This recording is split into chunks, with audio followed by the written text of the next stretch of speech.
Assalamualaikum warahmatullahi wabarakatuh. Perkenalkan, kami dari kelompok 7 akan membahas tentang mamografi yang beranggotakan yang pertama Bahrudin, yang kedua Farah Sauki, yang ketiga Wafi Mutia Dewanti, yang keempat Naila Amalia, yang kelima Fani Angelina, yang keenam saya sendiri Afifah Nabila, yang ketujuh Romi Novita. Baiklah, kita masuk pada bagian yang pertama.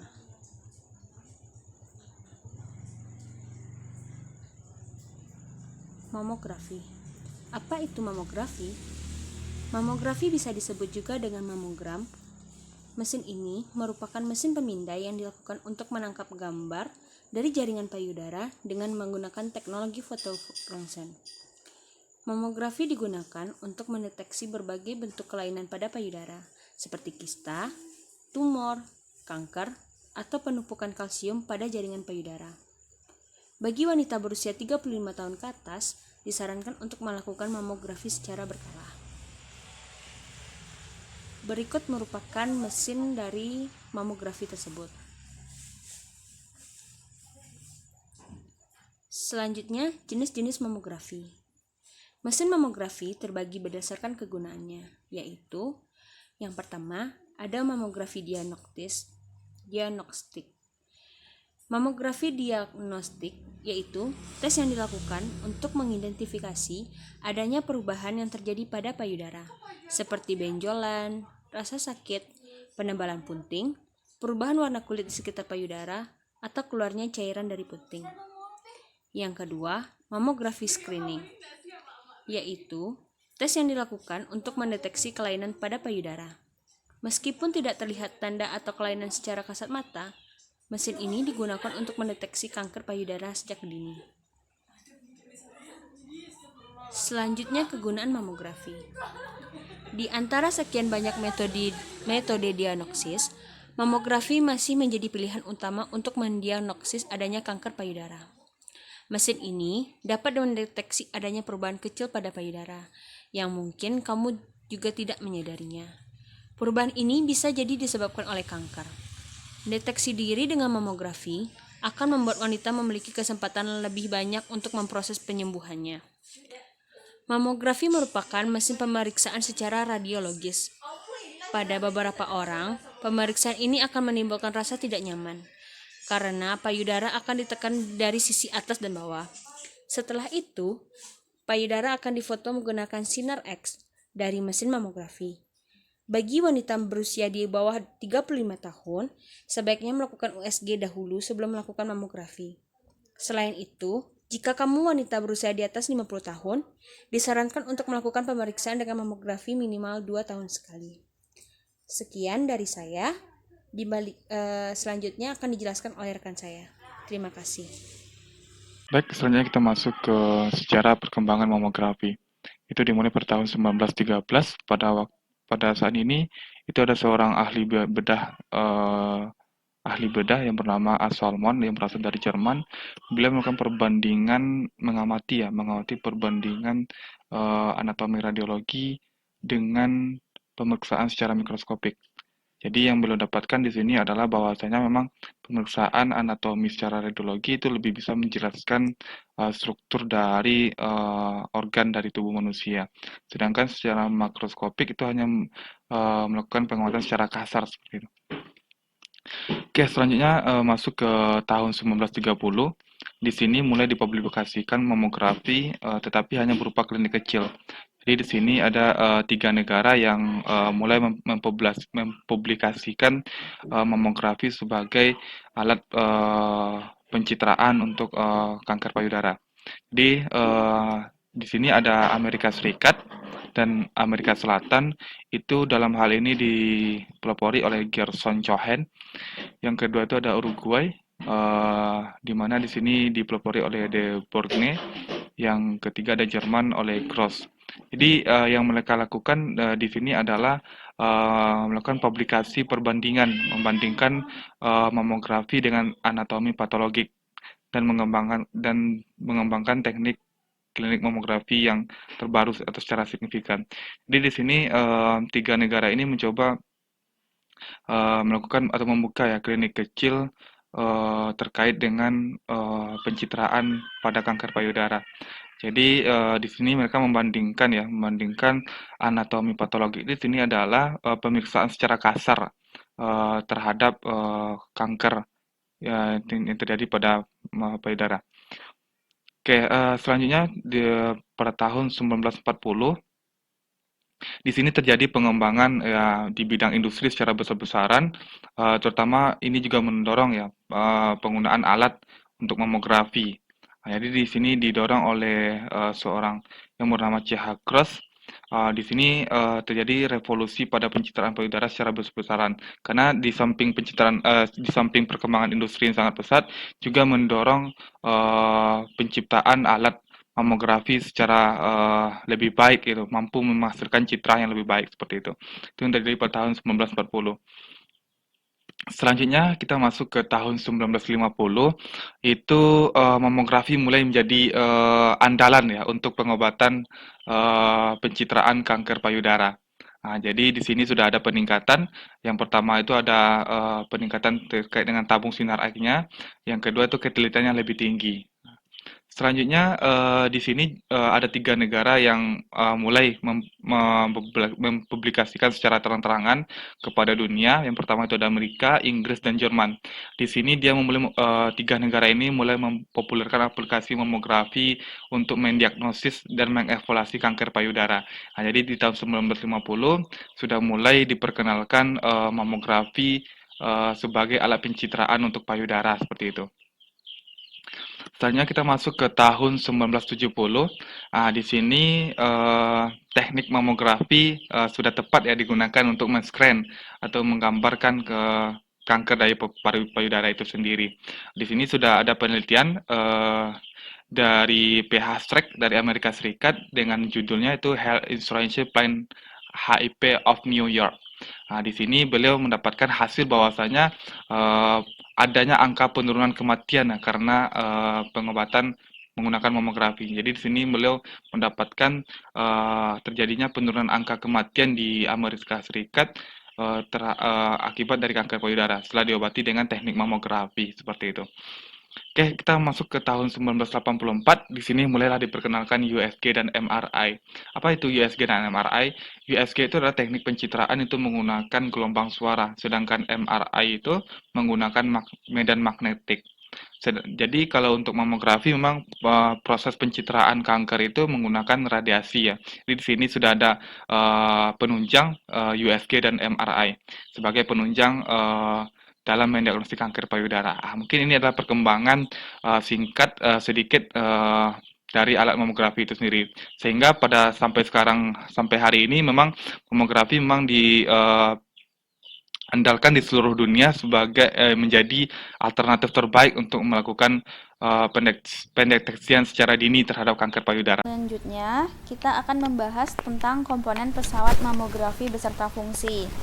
Jadi, untuk melakukan proses melihat dari jaringan payudara, kita membutuhkan sebuah alat yang disebut dengan pesawat mamografi.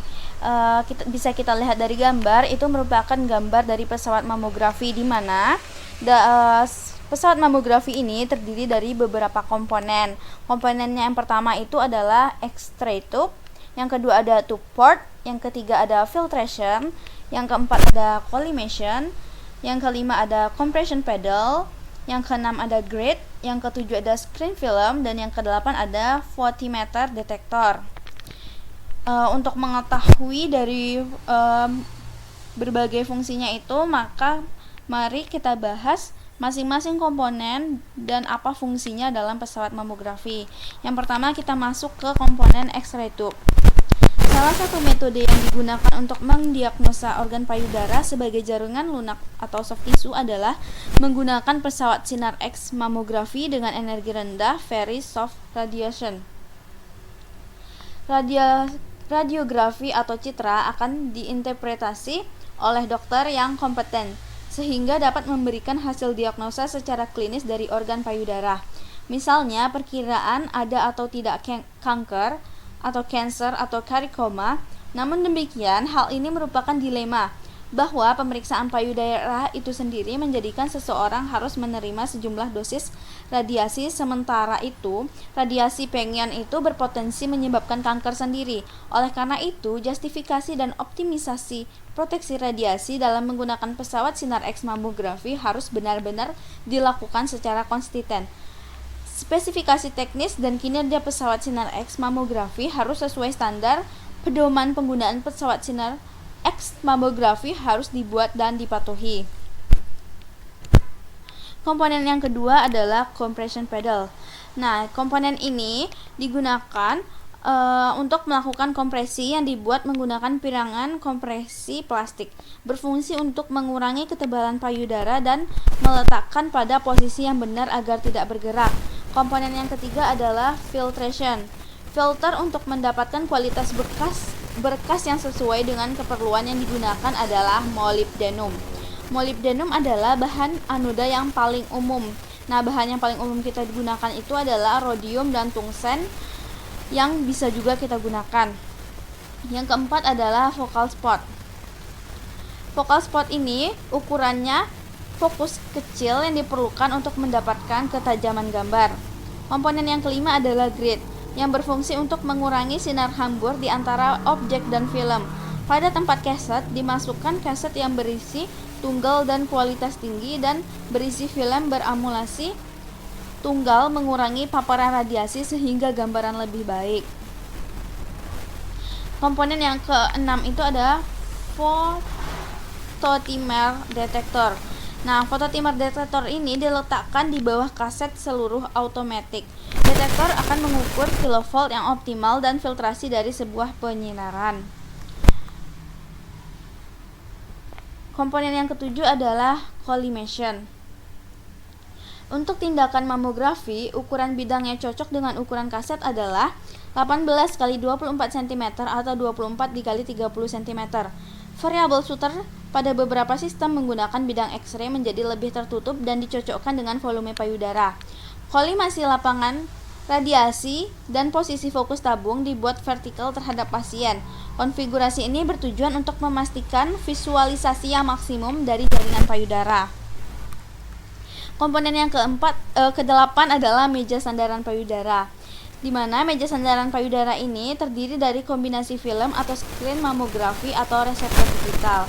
Dan komponen yang terakhir pada pesawat mamografi adalah proses display pada mamografi, di mana proses display pada mamografi ini dapat menggunakan film atau menggunakan digital imaging. Proses bergantung kepada alat pemproses gambar yang digunakan.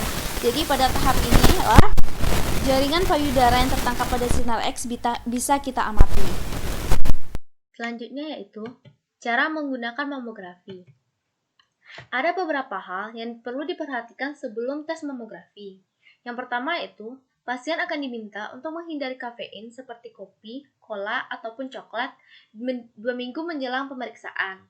Hal ini karena kafein dapat membuat payudara nyeri dan tidak nyaman saat pemeriksaan.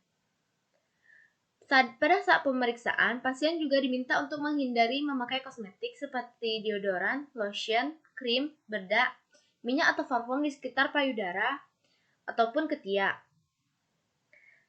Hal ini karena produk tersebut dapat mengganggu hasil pemeriksaan. Sebelum pemeriksaan dilakukan, pasien juga diminta untuk melepaskan perhiasan dan bahan logam dari sekitar tubuhnya. Dan pasien akan diminta untuk memakai pakaian khusus tes mamografi. Tes mamografi dapat dilakukan secara duduk maupun berdiri di depan alat atau mesin X-ray khusus. Dalam prosedur mamografi, screening dan diagnosis, payudara pasien akan ditempatkan ke dalam alat ronsen dengan kompresor yang terdiri dari 2 piringan plastik yang akan menekan payudara untuk mendatarkan jaringan di dalamnya. Dalam proses ini, dokter biasanya akan meminta pasien untuk menahan nafas saat payudara ditekan. Hal ini dilakukan untuk mendapatkan hasil gambar yang lebih jelas dan mengurangi tingkat paparan radiasi. Pasien mungkin akan merasa tidak nyaman atau nyeri untuk beberapa saat. Jika hasil pemindaian tidak jelas atau ditemukan kelainan, dokter mungkin akan mengulang tes tersebut. Pemeriksaan ulang dapat dilakukan secara langsung atau beberapa hari setelah hasil ronsen keluar. Keseluruhan pemeriksaan mamografi memerlukan waktu sekitar 30 menit, kecuali ada prosedur tambahan yang perlu dilakukan. Sesudah tes mamografi, pasien biasanya diperbolehkan untuk pulang dan beraktivitas, kecuali dalam beberapa hal tertentu. Jika pasien diberi suntik penenang, dokter tidak akan memperbolehkan pasien untuk mengendarai kendaraan, mengoperasikan alat berat, atau mengonsumsi alkohol selama 24 jam. Hasil mamografi akan memperlihatkan kondisi jaringan payudara dan kelainan tertentu seperti penumpukan kalsium, kelainan sel payudara, tumor, atau kanker dalam bentuk fotoronsen. Prinsip fisika pada alat mamografi. Mamografi merupakan salah satu bagian radiologi pesawat sinar X yang mampu menghasilkan kualitas citra atau mamogram yang baik pada radiasi pengion rendah energi. Mamografi ini menggunakan prinsip fisika radiasi gelombang elektromagnetik dan efek fotolistrik. Pemanfaatan radiasi di bidang tersebut sangat dibutuhkan untuk kebutuhan mendiagnosis suatu kelainan.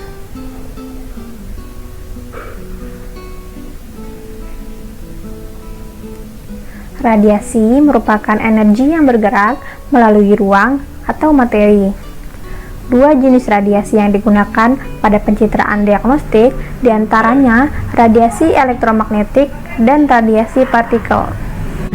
Penerapan ilmu fisika bidang radiologi sangat penting, terutama pada radiodiagnostik yang merupakan cabang ilmu radiologi dengan memanfaatkan sinar pengion untuk membantu diagnosis dalam bentuk citra yang dapat didokumentasikan.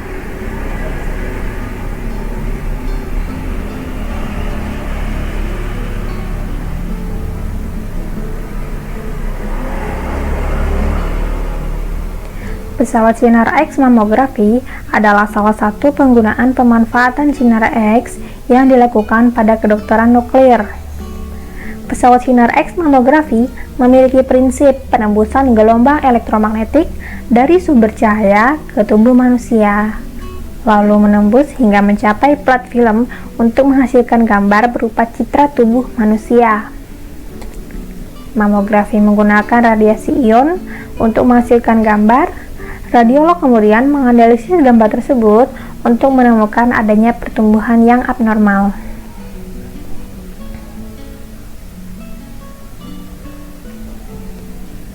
Pembangkit sinar X berupa tabung hampa udara yang di dalamnya terdapat filamen yang juga sebagai katoda dan terdapat komponen anoda. Pada saat katoda disinari gelombang pendek elektromagnetik, ternyata dari katoda keluar elektron menuju anoda yang diamati dari galvanometer. Arus yang terbaca di galvanometer adalah arus yang sangat kecil dalam order mikroampere. Peristiwa di atas disebut dengan efek fotolistrik. Pada dasarnya, sinar X merupakan pancaran berkas elektron dari katoda menuju anoda yang termasuk ke dalam gelombang elektromagnetik. Jika filamen dipanaskan, maka akan keluar elektron, dan apabila antara katoda dan anoda diberi beda potensial yang tinggi, elektron akan dipercepat menuju ke anoda. Dengan percepatan elektron tersebut, maka akan terjadi tumbukan tak kenyal sempurna antara elektron dengan anoda. Akibatnya terjadi pancaran radiasi sinar X. Penelitian terakhir mamografi. Dokter ternama dari American Cancer Society menilai mamografi tidak cukup sempurna untuk mendeteksi bibit kanker payudara. Hasil penelitian terakhir yang dimuat dalam Annals of Internal Medicine juga menunjukkan bahwa pemeriksaan dengan mamografi cenderung berakhir dengan diagnosis berlebihan atau overdiagnosis.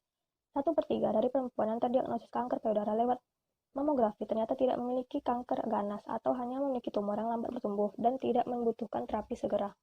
Peneliti juga mengungkapkan satu kelemahan lain mamografi biasa, yaitu tidak dapat mendeteksi adanya kanker fase lebih lanjut.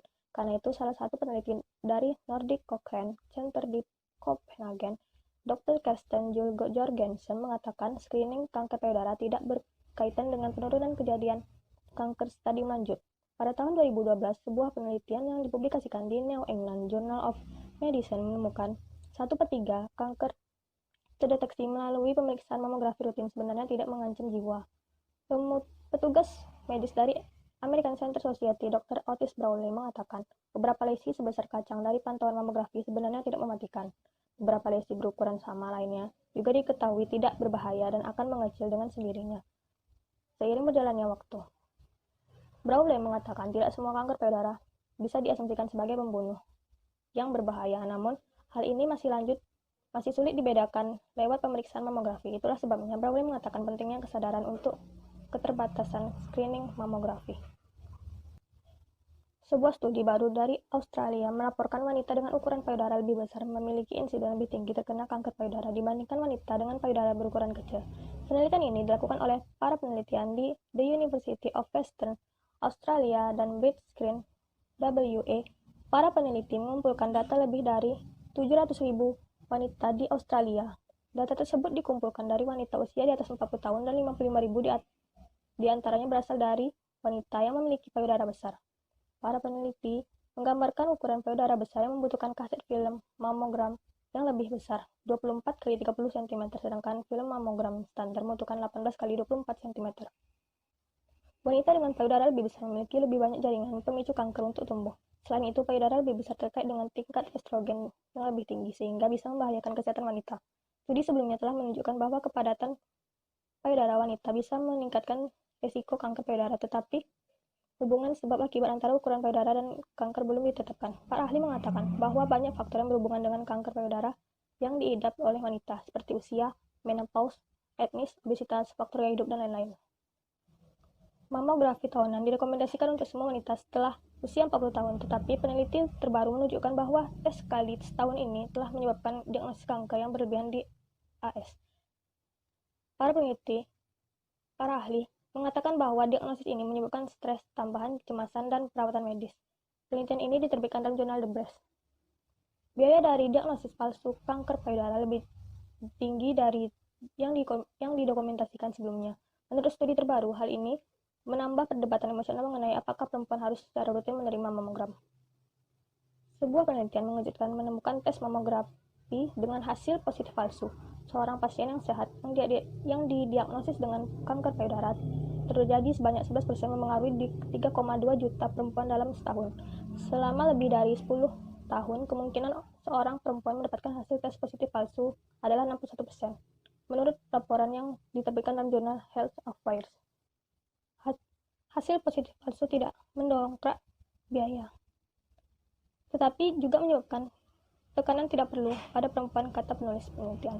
Namun, pasien tidak harus membatalkan mamogram berikutnya secara tepat. Peneliti baru ini didasarkan dari 2 laporan konvensional yang diperdebatkan dalam komunitas medis, kata David Dersau, ahli radiologi di Memorial Sloan Kettering Cancer Center. Meski demikian, Mens melaporkan bahwa perempuan yang melakukan pemeriksaan tidak hidup lebih lama daripada perempuan yang tidak melakukan pemeriksaan. Men mengatakan, di Eropa tidak ada negara yang merekomendasikan mamogram tahunan. Pada tahun 2009 terjadi pergeseran filosofi. Satuan Petugas Pelayanan Pencegahan Amerika Serikat berkata, perempuan di bawah 50 tahun harus mempertimbangkan sejarah dan di situasi kesehatan diri masing-masing. Perempuan berusia 50-70 tahun harus diperiksa setiap 2 tahun. Masyarakat kanker Amerika, meski begitu, mereka mendeskripsikan perempuan di atas 40 melakukan mamogram setiap tahun. Mungkin mamogram tidak sempurna, tapi ini adalah hasil terbaik untuk mendeteksi kanker payudara sejak dini dan menyelamatkan nyawa, kata Dersau. Dengan tekanan teknik ini, sekarang kita bisa dibandingkan dengan tahun 1985 ketika kita baru memulai pemeriksaan. Sekarang kita telah mengurangi kemungkinan kematian ibu sebesar 1/3, kata Dersau. Penggunaan mamografi di Indonesia. Data dari Yayasan Kanker Payudara Indonesia atau YKPI pada tahun 2016 menyebutkan kalau 2.515 yang melakukan pemeriksaan ditemukan 1,2% hasil yang dicurigai tumor ganas dan 14,8% dicurigai tumor jinak. Sementara pada tahun 2017 lebih banyak lagi yang diperiksa, mencapai 3.160 pasien. Pada tahun 2018, data dari Data Global Cancer Observatory bagian dari WHO menyebutkan setidaknya 16,7% kasus kanker di Indonesia adalah kanker payudara. Kemudian, Kementerian Kesehatan juga mengatakan bahwa 42,1 orang dari 100.000 penduduk di Indonesia terkena kanker payudara. Itulah sahabatnya, sangat penting melihat tips bagaimana cara mendeteksi dini kanker payudara sampai dengan cara pencegahannya. Salah satunya, Ketua Yayasan